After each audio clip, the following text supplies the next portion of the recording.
We have breaking news tonight. As Rachel just reported, the House managed to pass the $1.1 trillion spending bill needed to avert a government shutdown. But now we know there's a new Democratic Party sheriff in town, and her name is Elizabeth.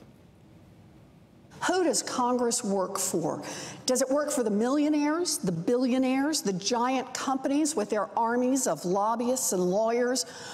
Or does it work for all the people? Now the House of Representatives is about to show us the worst of government for the rich and powerful.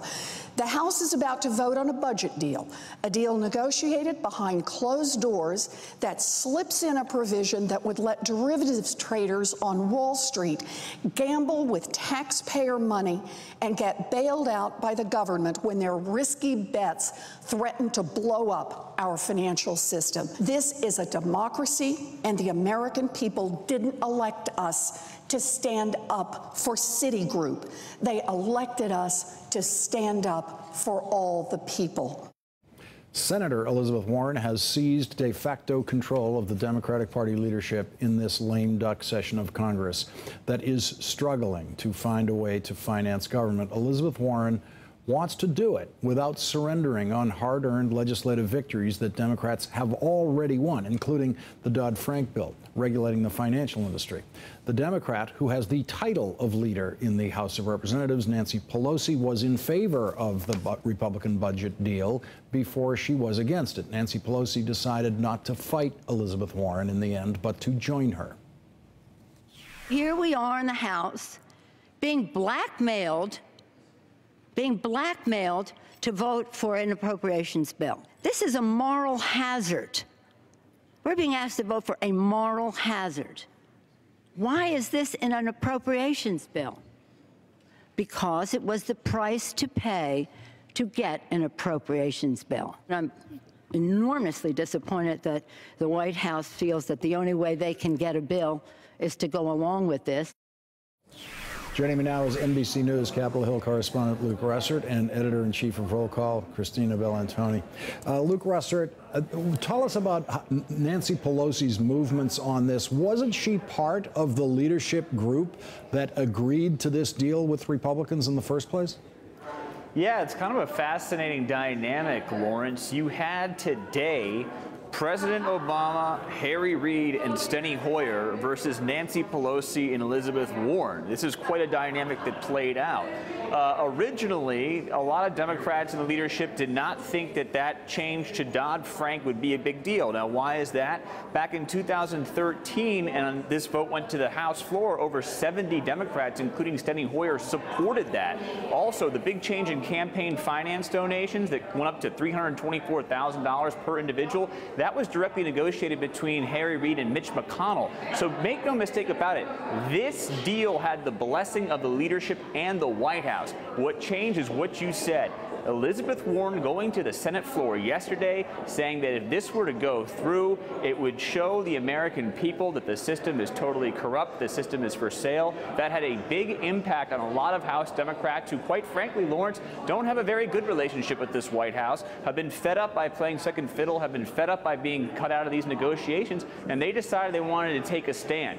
I think what we saw tonight, while they weren't able to completely block it after Dennis McDonough, the chief of staff, came up here and sort of talked to them and said, look, this is a much better deal for us that we can get a hand in how spending goes forward till September of next year, so we want to take it. But what you saw was, for the first time during the Obama administration, the left flank saying enough is enough. We're not going to take it. We want to fight on our turf right now. And this is significant because it does show you there's an appetite in the Democratic Party for purity.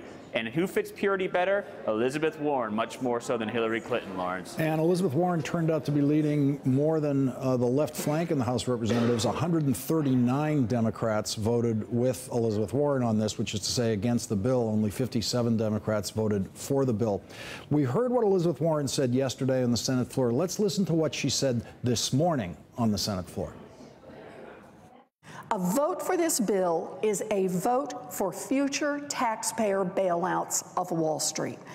When the next bailout comes, a lot of people will look back to this vote to see who was responsible for putting the government back on the hook to bail out Wall Street. Why, in the last minute, as you head out the door and a spending bill must be passed, are you making it a priority to do Wall Street's bidding? Who do you work for, Wall Street or the American people? Christina Bellantoni, Elizabeth Warren got 139 Democrats in the House to follow her. How many senators will line up with her? Well, what's really important to note about this is, yes, the House just passed this bill, but Harry Reid just said they're going to pass a short-term continuing resolution to keep the government open to give the Senate a time to debate this measure tomorrow. So anything could happen. I mean, when it comes to getting out of town at the end of the year, I would not put anything past lawmakers of gumming up the system. And Elizabeth Warren does have a lot of influence right now. We also know that Nancy Pelosi told her House Democratic Caucus members, and I quote, "I'm giving you the leverage to do whatever you have to do. We have enough votes to show them never to do this again." That's what a source in the room is telling Roll Call's reporters. And, you know, this is a real power play between Nancy Pelosi and Barack Obama. She's been the least powerful person in leadership at the table for quite a while. And she's basically, I mean, that floor speech today was a real slap in his face. And this was clearly a deal the White House wanted to see passed when they put out an endorsement of it earlier today, and to allow the Republicans to have to pull it off and see what would happen while the markets went down. You know, it was a really interesting ploy and gambit as it all falls apart. I got to say, Christina, what you just told us about Harry Reid asking for time to debate this is not a good sign for the bill. You know, normally we all know if you have the votes, you ram it through as fast as you can. Him delaying it tomorrow, the way it sounds like he's doing, Luke, that sounds like there could be problems in the Senate. Well, they don't really have another option, Lawrence, because of the hour. I mean, it is so late. So just the way it would work procedurally, they need these 2 days in order to move forward, because I don't think they would be able to get unanimous consent. Right. But that Senate vote is going to be fascinating. That debate is going to be fascinating, because you could very well see Ted Cruz and Elizabeth Warren on the same side of a debate, obviously coming from totally different schools of thought. But you're starting to sort of see where things are shaking out, not only with both parties, but also this sort of populism that's come up with this. Populism on the right against this bill was much of it against immigration reform, but also you did reform, but also you crony capitalism coming out of it. So I'm fascinated by this Senate debate, and I don't think it'll be so much as a slam dunk as a lot of people thought it would be earlier. It's definitely going to be something that'll get heated.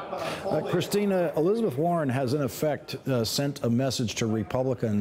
You're going to have to do this kind of thing. You cannot count on Democrats to step up and do this for you. 162 Republicans were forced to vote yes in the House tonight in order to get this thing passed. Surely a bunch of them didn't want to do that and didn't plan to do it as recently as 24 hours ago. Sure. You know, and it's interesting, one of our reporters chimed in that Jim Moran, a retiring Virginia Democrat, told reporters tonight this is one of the reasons he's glad he's retiring from the House, because of the way this process works. But when you see someone who is a younger member of the Senate, someone who does have that progressive side that is really uniting behind her, she's got a voice at the leadership table now. So the 114th Congress is going to be really interesting as Mitch McConnell tries to pull together all of his disparate Republicans, who, by the way, some of them are running for president. And then Elizabeth Warren has a voice with Harry Reid and with the rest of leadership to be able to say, you know, we're going to take a little bit of a stand here. And the word leverage that Nancy Pelosi used is so interesting, because Democrats really, you think they don't really have leverage. When you have the tools when you have the power in Congress, you have the tools to manipulate the floor votes in your favor, pretty much run the table with it. But thinking that you have leverage really says something different about the party. Luke Russert and Christina Bellantoni, thank you both very much for joining me.